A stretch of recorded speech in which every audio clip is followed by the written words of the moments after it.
My son, do not forget my teaching, but keep my commands in your heart, for they will prolong your life many years and bring you peace and prosperity.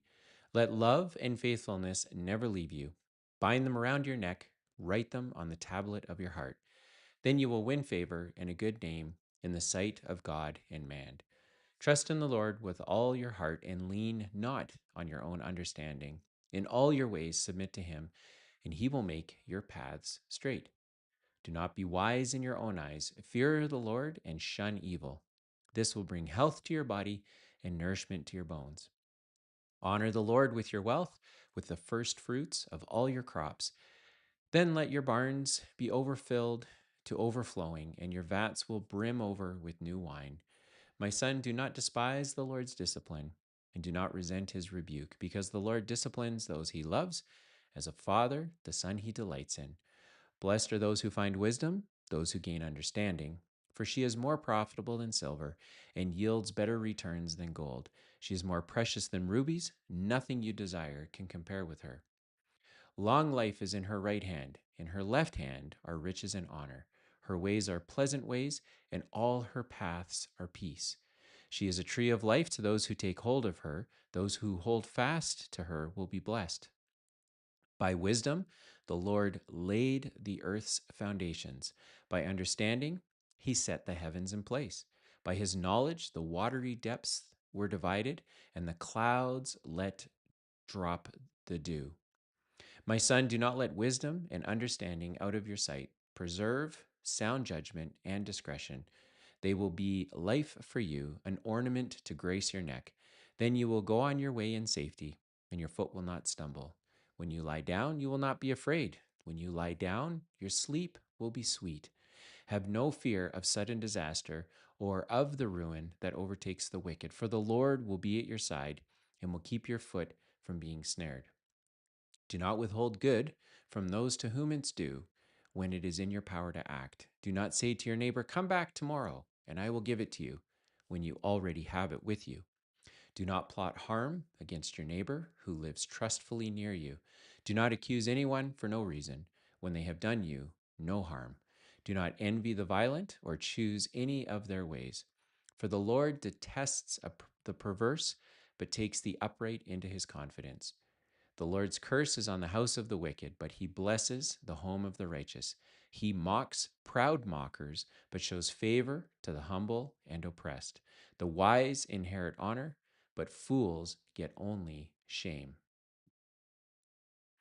That was Proverbs 3, a Proverbs that in my life I have read more times than I can remember. And it's always been incredibly insightful to be reminded of this constant war that's always being waged in my mind and in my heart, where I'm trusting my own ability to force a result instead of doing the work well and then leaving the outcome to God. And that's something that this chapter makes me contemplate as you, whether you're creating a business, building a business, managing a business, or even exiting a business, that question of where am I trusting my own ability instead of just doing the work and letting God be responsible for the outcome. And I heard it said that growth is not a strategy, it's an outcome. And as a business owner, that's incredibly frustrating because everything I read, you read business books, you read um, motivational speakers, you meet business experts, and they're all like, grow, grow, grow, grow at all costs, grow, grow, grow, which is, I think, if you're being honest about it, none of us are in charge of growth. The real thing that all of us are in charge of as business owners is to take what we've been given, whatever's in our hands, our experience, our talents, our skills, our resources, the people under our care, and do the work well. And that can mean leading, that can mean being in the trenches with your team, whatever that work is, to do it well, and then simply lift the result to God. Let him be the one who determines the outcome. In my life, the very last business that I did consulting with, management consulting with, because I had to pay bills, and this was one of three companies that I was responsible for over the period of COVID. And it was a business that I had to put in bankruptcy protection, had to restructure it. And really, truthfully, honestly, didn't think much would come of it. And so I did the work well, but I was so focused on other things going on in my life at that time that I wasn't specifically thinking about growing the business as much as I was just making sure that I was a great steward of the people and the little tiny bit of resources that we had to try and create basically a brand new business. And I can tell you 6 years later, 5 years later, 6 years later, sorry, that when I look back, the growth has happened not because I was focused on growth, but I just was focused on doing the work well. And what did that mean? That meant having a plan every day. That meant holding myself accountable so I could hold other people accountable. That meant building systems that got rid of needing more people and more expenses, but instead made us more efficient, and building accounting systems that really gave us a line of sight to the very little bit of cash that we had and how we were using it, and to the vehicles that we were using and the equipment that we had. And it was really just one day to the next, trying to do everything we could to not die and survive, but not because we wanted to grow. We just simply didn't want to disappear. And as I look back, I can, I mean, it's just very clear to me that I had nothing to do with growing the business. The business has done exceptional, not because of me and my efforts, but because as a collective, the entire team was able to do their job well. And we were able to rebuild our reputation in the marketplace. We were able to finally become profitable. We were able to become cash flow positive, and now we're in the process of transitioning the business out of my hands and into the team that's going to take it to the next level. And this idea of where am I trusting my own ability to force a result instead of doing the work well and leaving the outcome to God, I'm really challenged by that every day, but less so than I was years ago, where I really thought I made a huge difference on the outcome. And that's true, but not entirely true, because there is this idea of the farmer who plants the seed, but the farmer doesn't control the rain. The farmer doesn't control the dirt that it gets put into in terms of how well it nurtures the seed and the fertilizer. And it's not a it's how does that saying go? It's not uh, an either or, it's an and. It is um, God and I working together to produce the result that He's looking for by His will. And when I see some examples in Jesus' life of that, in Mark 1 to 35, Jesus has kind of disappeared. No one really knows where He is. He goes away to pray.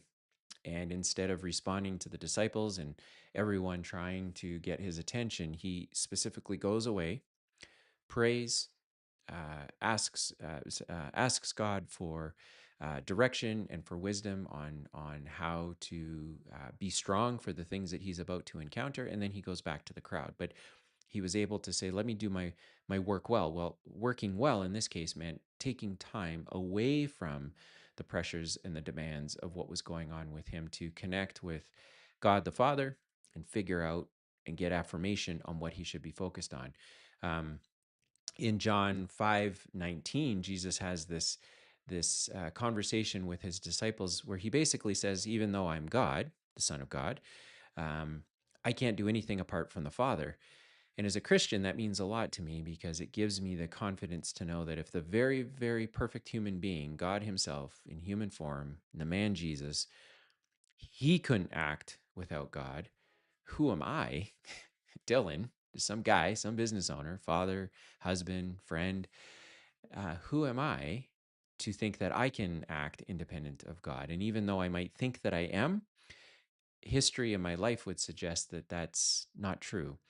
And if you're not a Christian or you don't believe in religion per se, I would challenge you just to really try to understand: are you actually in control of what happens? Like, where do you end and where does God take over? Or you might say the universe or circumstances or just life. So I'm really challenged by this idea that in John 5:19, he says, I can't do anything that's outside of the Father's will. And as a Christian, I take great refuge in that, because that means I don't need to worry about people. I need to worry about the work that's in front of me, back to this idea of Genesis, where there is order brought out of chaos, and that God tells Adam and Eve, hey, go take care of the things of this world. He doesn't say, go take care of the people of this world and subdue them and make them, put them under your authority. And so if Jesus can act outside of the will of God, then either can I. And that gives me confidence to know that the burden is his on the outcome. My job is to do the job well. And then as I see in Matthew 16:24-25, Jesus gives this example, and I think I'm just going to read it because it makes more sense if you hear it. And so he says, let me just find it here. So that's whoever wants to be my disciple must deny themselves and take up their cross and follow me. For whoever wants to save their life will lose it, but whoever loses their life for me will find it. What good will it be for someone to gain the whole world, yet lose their soul? Or what can anyone give in exchange for their soul? And it's this idea that even if I truly want to live in freedom, when I look at the chaotic world around me and the sense that there's no control anywhere and everything is out of sorts, I certainly can come into each day thinking that. Or I can look at the Bible, the Word of God, the truth, the fundamental truth I believe that I can put my feet on and say, if I'm prepared to give up the outcome and instead am prepared to focus on the work, then I have enough faith that God will produce a better result than the one I can produce on my own. And that might sound crazy until you try it. And then once you start trying it with an honest heart, I think you will see a very measurable difference in your life. And I would encourage you to do that. So if you're a Christian business owner, attempting to sort through this chaotic world and what does it mean to be responsible for people and outcomes. Or you're not a Christian and you're trying to figure it out for yourself, I would encourage you to come to the Bible and come to it honestly. Don't come to it, or come to it however you want. Come to it with questions, come to it with criticism, come to it with cynicism, but be intellectually honest. And what you'll find in the Bible is this idea that if you give your life up for other people, you focus on the work that's in front of you, you use the things that God has put into your hand as a business owner, people, resources, money, customers, opportunities, etc., that you're going to find so much more peace in your life. You're going to find that your life has more meaning. And then I would challenge you to say, if you don't want to do all of that, then what's the alternative? To live in your own self made universe where you are responsible for teaching yourself wisdom and getting yourself to where you want to be of your own strength. That seems like a bigger leap than trusting that God is who he says he is. We see an example of what it means to live a perfect life in the life of Jesus. And that as we work towards that every day, we get to learn more about God, who he created us to be, and the work that he's given us to do. Give Proverbs 3 a read. What resonates with you in Proverbs 3, good, bad, or otherwise, and let God work away at your heart, and you might be surprised by what happens. And I'm a testament to that. That I am constantly surprised every day at where God is showing up in my life and what He's doing. And notwithstanding I have gray hair, how much more peace I have coming in and out of each day in the various roles that God has had me in.